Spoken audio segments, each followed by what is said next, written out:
Hello friends, welcome to S academy. Friends, आज है atomic structure का लेक्चर 7 और आज हम पढ़ेंगे wave mechanical model of an atom. तो चलिए इस वीडियो को देर नहीं करते हुए स्टार्ट करते हैं।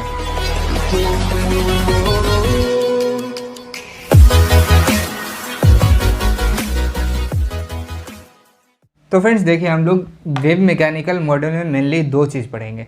पहला तो पढ़ेंगे डी ब्रॉगली कॉन्सेप्ट, जो कि ब्रॉगली के द्वारा दिया गया था। तो पहले हम लोग पढ़ेंगे डी ब्रॉगली कॉन्सेप्ट, जो कि ड्यूअल नेचर ऑफ मैटर बताता है हमें। उसके बाद हम लोग पढ़ेंगे हिजेनबर्ग एंड अनसर्टेनिटी प्रिंसिपल। ठीक है, तो बेसिकली हम इसमें दो टॉपिक कवर करेंगे, de Broglie concept and the Heisenberg uncertainty principle. तो फ्रेंड्स देखिए, सबसे पहले देखते हैं ड्यूअल नेचर ऑफ मैटर। जो ड्यूअल नेचर ऑफ मैटर जो दिया गया था, वो दिया गया था लुइस डी ब्रॉगली के द्वारा। ठीक है, ये एक्सप्लेन करता था वेव नेचर ऑफ इलेक्ट्रॉन।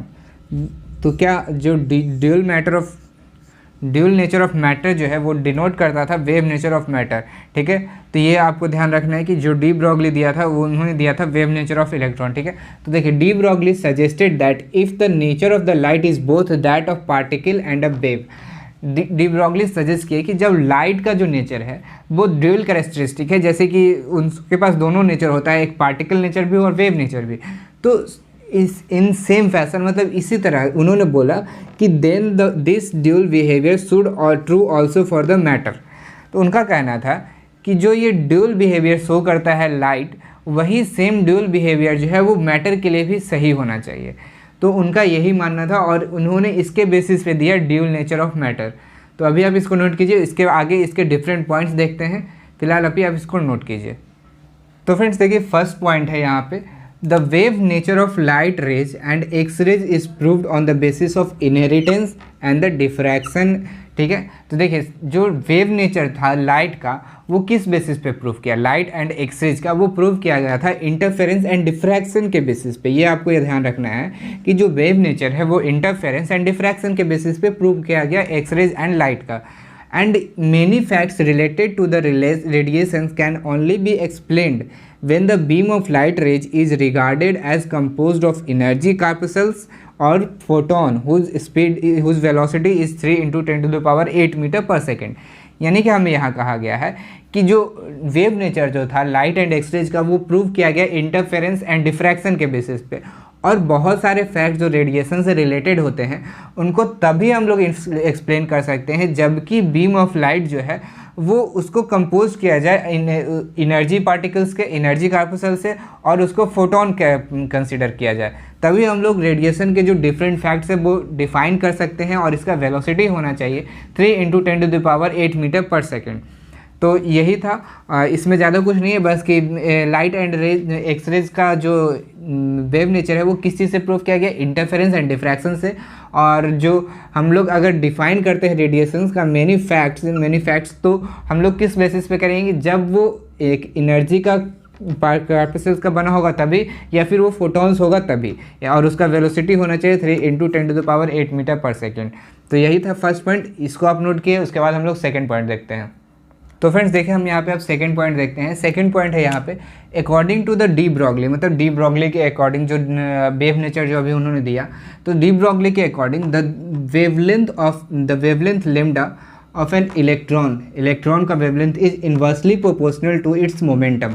उनका बोलना ये था कि जो वेवलेंथ होता है इलेक्ट्रॉन का वो जो होता है इन्वर्सली प्रोपोर्शनल टू लेम्डा होता है। यानी कि वेवलेंथ जो हुआ इन्वर्सली प्रोपोर्शनल टू मोमेंटम, यानी कि lambda direct inversely proportional to p, ये होता है। तो देखिए, lambda inversely proportional to p, lambda, और इसी को जब प्रोपोर्शनलिटी हटाएंगे तो यहाँ पे हम लोग लगाते हैं यहाँ पे एच, और इसको कहते हैं हम लोग प्लैंक्स कांस्टेंट। ये है हमारा प्लैंक्स कांस्टेंट। ठीक है, तो लेमडा इजिकल टू क्या हो जाता है, h/p। और आपको पता है कि p जो होता है वो मोमेंटम होता है, और वो होता है मोमेंटम इजिकल टू mv होता है। आपको पता है p इजिकल टू mv। तो जब p इजिकल टू mv होता है तो लेमडा इजिकल टू क्या हो जाएगा फाइनली h/mv। तो ये आपको याद रखना, ये बहुत ही ज़्यादा इंपॉर्टेंट फार्मूला है, लेमडा इजिकल टू h/p और लेमडा इजिकल टू h/mv। ठीक है, ये हो गया उनका। उसके बाद उन्होंने थर्ड पॉइंट दिया कि अकॉर्डिंग एबव इक्वेशन, मतलब ये थर्ड पॉइंट नहीं है, मतलब उन्होंने दिया नहीं, बस उनका इस कंक्लूजन को कैसे उन्होंने दिया वो देखिए। Above equation can be proved by using Einstein's equation, Planck's quantum theory and the wave theory of light. तो देखिए यहाँ क्या कहा गया है कि जो ये इक्वेशन दिया गया lambda is equal to h/p, ये प्रूव किया जा सकता है Einstein's law, Einstein's equation, Planck's equation and wave theory के को मिला के। तो देखिए सबसे पहले आपको पता है कि आइंस्टीन इक्वेशन जो होता है वो होता है E is equal to mc², और प्लैंक्स क्वांटम थ्योरी जो होता है E is equal to hν और hc/λ। तो आपको पता है C इज इक्वल टू क्या होता है V इंटू लेमडा, तो V इज इक्वल टू क्या हो जाएगा C डिवाइडेड बाई लेमडा, ठीक है।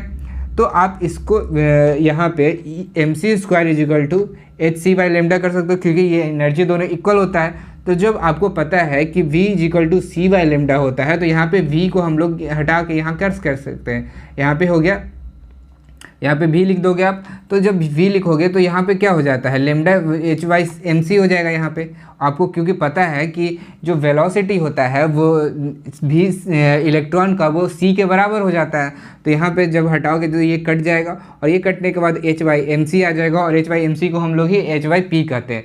ये हो गया, तो इसको आप सिंपली प्रूव कर सकते हो। इतना आपको इससे आपको मतलब ही नहीं है कि कैसे प्रूव हो रहा है। सिंपली आपको सिंपल क्या याद रखना है, एक तो आपको ये फॉर्मूला याद रखना है कि lambda is equal to h/p याद रखना है, ठीक है।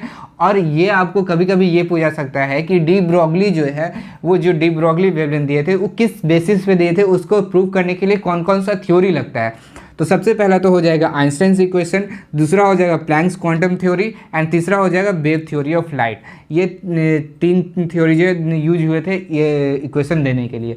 तो बस यही था सिंपल पॉइंट, जो मेन तो ये है हमारा lambda is equal to h/p। तो ये आप नोट कीजिए, और इसके आगे मैं आपको बताता हूँ।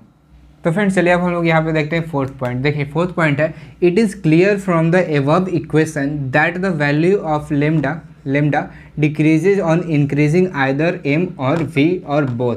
तो देखिए पहले हम लोग इक्वेशन क्या देखें, lambda is equal to h/p, ठीक है। तो आपको तो ये पता है कि ये कांस्टेंट है, प्लैंक्स कांस्टेंट, तो इसके वैल्यू पे तो डिपेंड ही नहीं करेगा कि ये डिक्रीज करेगा ये इंक्रीज करेगा। तो लेमडा जो क्या हो गया, इन्वर्सली प्रोपोर्शनल टू p, यानी कि lambda is inversely proportional to m into v। तो देखिए लेमडा जो है वो डिक्रीज करेगा बाय इंक्रीजिंग आइदर m और v और बोथ। तो देखिए जैसे कि यहाँ इन्वर्सली प्रोपोर्शनल है, तो अगर हम लोग m को इंक्रीज कर रहे हैं तो क्या होगा, लेमडा डिक्रीज करेगा। अगर वही सेम हम लोग v को भी इंक्रीज कर रहे हैं तो लेमडा फिर से डिक्रीज करेगा, और अगर दोनों को भी इंक्रीज करते हैं तो भी लेमडा क्या है, डिक्रीज करेगा।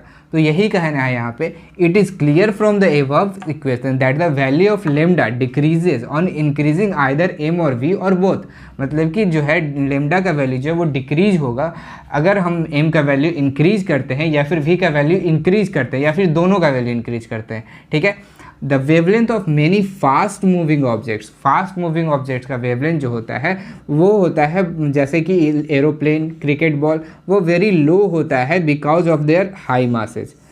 क्योंकि इसका हाई मासेज होता है, मास हाई होता है, तो इसका क्या वेवलेंथ कम हो जाता है। यही कहना है कि जो फास्ट मूविंग ऑब्जेक्ट्स होते हैं उसमें उसका मोमेंट क्या वेवलेंथ जो होता है वो वेरी लो होता है because of their high masses, ठीक है।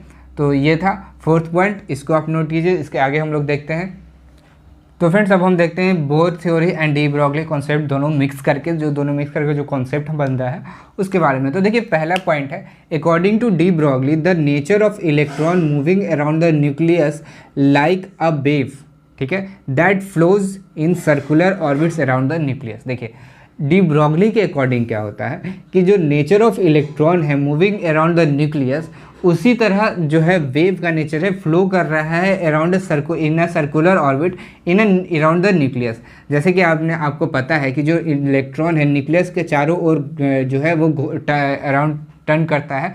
तो इसी तरह डी ब्रॉगली के कारण जो हो गया जो इलेक्ट्रॉन का वेव नेचर के कारण यहाँ पे वेव जो है वो सर्कुलर ऑर्बिट पे मूव कर रहा है, उनका कहना ये था, और वो भी न्यूक्लियस के अराउंड, ठीक है। तो पहला पॉइंट तो ये हो गया कि वेव भी जो है वो एक सर्कुलर ऑर्बिट में मूव करता है इन अराउंड द न्यूक्लियस, ठीक है। अब देखिए दूसरा पॉइंट क्या है, if the radius of a circular orbit is r, मतलब किसी ऑर्बिट, एक मान लीजिए ये ऑर्बिट है, इस ऑर्बिट का सर्कुलर रेडियस जो है वो r है, इसका रेडियस r है, then its circumference will be 2πr। देखिए जैसा कि आपको पता है ये रेडियस, तो आपको पता है कि सर्कुलर ऑर्बिट का रेडियस क्या होता है, सर्कमफेरेंस 2πr।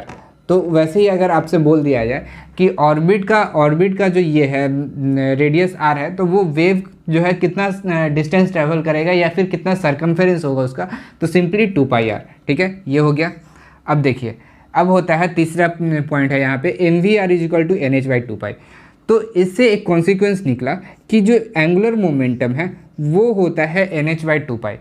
तो आपको पता है कि mvr = एंगुलर मोमेंटम होता है, और तो mvr = nh/2π। तो एंगुलर मोमेंटम जो होता है वो होता है इंटीग्रल मल्टीपल ऑफ h/2π। किसका? Integral multiple. तो आपको पता है कि इंटीग्रल मल्टीपल मतलब क्या हो गया, यहाँ जो n है वो हमेशा इंटीजर होगा, ना तो फ्रैक्शन होगा, ना कोई पॉइंट में होगा, डेसिमल होगा, हमेशा क्या होगा, एक इंटीजर होगा। यानी कि n जो होगा या तो 1 होगा, 2 होगा, 3 होगा, 4 होगा, ऐसे होगा। यहाँ पे ना ही फ्रैक्शन होगा, ना ही डेसिमल होगा, हमेशा इंटीजर ही रहेगा। इसलिए हम इसको कहते हैं इंटीग्रल मल्टीपल ऑफ h/2π। तो ये था 3 पॉइंट। इसका एक पॉइंट और है, तो अभी आप इसको नोट कीजिए। इसके बाद मैं 4th पॉइंट बताता हूँ इसका। उसके बाद हम लोग देखेंगे हिजनबर्ग अनसर्टेनिटी प्रिंसिपल। ठीक है, तो अभी आप इसको नोट कीजिए। तो फ्रेंड्स यहाँ पे हम देखते हैं 4th पॉइंट। 4th पॉइंट है, it is clear from the above description. जो आपने अभी जो 3 पॉइंट देखा, according to the de Broglie there is similarity between the wave theory and the Bohr theory. Simply आपको ये जानना है कि जो डी ब्रॉगली के डिस्क्रिप्शन के अकॉर्डिंग क्या था कि wave theory and Bohr theory में जो है सिमिलैरिटी था, इसीलिए हमने वो 3 पॉइंट देखा। और mvr = nh/2π मेन यहाँ पे था, mvr = nh/2π। ठीक है, तो ये आपको ध्यान रखना है। और यही था ये 4 पॉइंट्स। उसके बाद अब हम देखेंगे हाइजेनबर्ग अनसर्टेनिटी प्रिंसिपल। तो अभी आप इसको नोट कर लीजिए। तो फ्रेंड्स अब हम देखते हैं हाइजेनबर्ग अनसर्टेनिटी प्रिंसिपल। तो देखिए हाइजेनबर्ग अनसर्टेनिटी प्रिंसिपल के अकॉर्डिंग क्या होता है कि the uncertainty in the measurement of position and the uncertainty in the momentum are related by Heisenberg relationship is। तो देखिए क्या होता है यहाँ कि पोजीशन के मेजरमेंट में अनसर्टेनिटी एंड द मोमेंटम में अनसर्टेनिटी जो होता है वो रिलेटेड होता है delta x into delta P = h/4 lambda. इससे हो जाता है h/4π, इस इक्वेशन से होता है। तो सिंपली इसमें आपको किस तरह से क्वेश्चन पूछे जाएंगे, इसमें से आपको क्वेश्चन पूछा जाएगा कि अगर ये वेलोसिटी का, मान लीजिए किसी क्वेश्चन में वेलोसिटी का अनसर्टेनिटी देगा और आपसे पूछेगा कि पोजीशन में अनसर्टेनिटी क्या होगा, तो आपको इस इक्वेशन को ऐसे भी लिख सकते हो, delta x = delta x into m delta v। क्योंकि आपको पता है कि किसी भी बॉडी के अगर किसी भी मेजरमेंट करते हैं तो उसमें अनसर्टेनिटी मास में तो नहीं होगा, डेल्टा v में ही होगा। तो आप इस तरह भी लिख सकते हो, तो h/4π। तो आप इस तरह भी कर सकते हो, अनसर्टेनिटी प्रिंसिपल से निकाल सकते हो। तो सिंपली आप में किसी में दे देगा, इसका अनसर्टेनिटी दे देगा, आपको डेल्टा v का पूछेगा, आपको मास पूछ सकता है। तो सिंपल क्वेश्चन आएंगे, आपको इस फॉर्मूला पे डायरेक्ट इक्वेशन पे क्वेश्चन रखना है, वैल्यू पुट करना है और आपको आंसर आ जाएगा। तो बस यही था हाइजेनबर्ग अनसर्टेनिटी प्रिंसिपल। और आगे हम लोग देखते हैं कुछ क्वेश्चन। उससे पहले आप अभी इसको नोट कर लीजिए, उसके बाद हम कुछ क्वेश्चन देखते हैं। तो फ्रेंड देखिए यहाँ पे हमारे पास एक और क्वेश्चन है, इस क्वेश्चन को सॉल्व करते हैं। तो देखिए सबसे पहले क्या है, यहाँ पे अ बॉल वेइंग 25 ग्राम, एक बॉल दिया गया है, उसका वेट है 25 ग्राम और वो मूव कर रहा है with a velocity of 6.6 into 10⁻⁻4 centimetre per second. Then find out the de Broglie value. तो हमको डी ब्रॉगली वैल्यू निकालना है। तो देखिए यहाँ पे हमको क्या निकालना है, लैम्डा = h/mv। इतना तो आपको पता है कि लैम्डा = h/mv होता है, और तो इसी पे आपको निकालना है। तो लैम्डा = क्या हो गया, सब आपको देख लीजिए। पहले यहाँ पे CGS यूनिट में है, तो CGS यूनिट में है तो हम h का वैल्यू भी वो CGS यूनिट में लेंगे। तो 6.6 इंटू 10⁻⁻34, ये तो हो गया हमारा जूल में। तो इसको अर्ग सेकेंड में चेंज करना है, तो इंटू 10⁻7 अर्ग सेकेंड में हम लोग चेंज कर देंगे। उसके बाद मास कितने दिए हो, 25 ग्राम। उसके बाद वेलोसिटी क्या दिया हुआ, 6.6 इंटू 10⁻4 सेंटीमीटर पर सेकेंड। ठीक है, तो इस तरह से आप निकालोगे, इसको आप सॉल्व कर लोगे, इसका आंसर आ जाएगा। तो बस यही करना रहता है, सिंपल। आपको सब क्वेश्चन में दिया रहेगा, बस आपको वैल्यू पुट करना है और आपको आंसर आ जाएगा। तो बस इसको आप सॉल्व कर लीजिएगा, आंसर आपका आ जाएगा। तो बस यही था इस क्वेश्चन में। इस क्वेश्चन को आप नोट कर लीजिए। अभी मैं एक और क्वेश्चन करवाता हूँ। तो फ्रेंड्स हम यहाँ पे एक और क्वेश्चन देखते हैं। यहाँ पे है कैलकुलेट अनसर्टेनिटी इन वेलोसिटी, यानी कि हमको यहाँ पे डेल्टा वी निकालना है, ठीक है, of a cricket ball of mass इतना एंड इफ़ डेल्टा एक्स, मतलब मास हमें दिया हुआ है 150 ग्राम। इसको हम लोग लिख सकते हैं 150 इंटू 10⁻³ kg, ठीक है।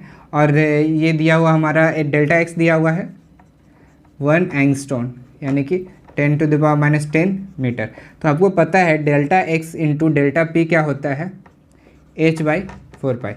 ये तो आपको पता होना चाहिए, एकदम याद होना चाहिए। तो आपको पता है कि delta x is equal to delta p को हम लोग कैसे लिख सकते हैं, एम डेल्टा भी लिख सकते हैं, ठीक है। तो h/4π, तो delta v is equal to क्या हो जाएगा हमारा, delta v is equal to हो जाएगा h/4π into delta x into m, ठीक है। देखिए सिंपल ये आ गया इक्वेशन, और इसमें सारा वैल्यू आप रखोगे सारा क्वेश्चन आंसर आ जाएगा। तो इसको देखिए delta v is equal to क्या हो गया 6.6 इंटू 10⁻34 डिवाइडेड बाई, यहाँ पे क्या है 4 इंटू 3.14, क्योंकि पाई का वैल्यू होता है 3.14, और डेल्टा एक्स का वैल्यू आपको दिया हुआ है यहाँ 10⁻10 मीटर इंटू, और मास भी दिया हुआ है 150 ग्राम, यानी कि 150 इंटू 10⁻3। तो बस यही, इसको आप सॉल्व करोगे आंसर आ जाएगा। तो अभी आपने देखा कि जो भी मैंने 2 क्वेश्चन सॉल्व किया उसमें क्या था कि सिंपल फार्मूला पे हम लोग वैल्यू रख रहे थे और आंसर आ जा रहा है। तो सिंपली इस सारे क्वेश्चन से ऐसे ही क्वेश्चंस आएंगे इन सारे टॉपिक से। तो बस आपको ज़्यादा कुछ नहीं करना है, सिंपल फार्मूला आपको याद रखना है और उसको बार बार आप रिवाइज करो, उस पर जितना ज़्यादा हो सके क्वेश्चन सॉल्व करो ताकि आपका कैलकुलेशन बेटर हो। और एक बात का आपको और ध्यान रखना है, जैसे कि मैंने आपको यहाँ पे दिखाया पिछले क्वेश्चन में भी CGS यूनिट में दिया हुआ था, तो हम उसको CGS यूनिट में चेंज कर लिए, यहाँ SI यूनिट में चेंज कर लिए। तो वो आपको यूनिट भी ध्यान रखना है कि किस यूनिट में दिया हुआ है और आंसर किस ऑप्शन जो है वो किस यूनिट में दिया हुआ है। तो वो दोनों को मैच करने के लिए आपको चेंज करना पड़ेगा। तो वो आप बात ध्यान में रखोगे, ये आएगा जब आप प्रैक्टिस करोगे तभी आपको आएगा। तो आप प्रैक्टिस कीजिए, और जो भी क्वेश्चन नहीं सॉल्व होता आप हमारे व्हाट्सएप ग्रुप में भेजिए, हम वहाँ पे सॉल्यूशन ज़रूर देंगे। तो बस इस वीडियो में इतना ही था। अगर ये वीडियो आपको अच्छा लगा तो इस वीडियो को लाइक कीजिए, अपने सभी दोस्तों के साथ शेयर कीजिए, और अगर आप हमारे चैनल पर न्यू हैं तो हमारे चैनल को सब्सक्राइब कर लीजिए।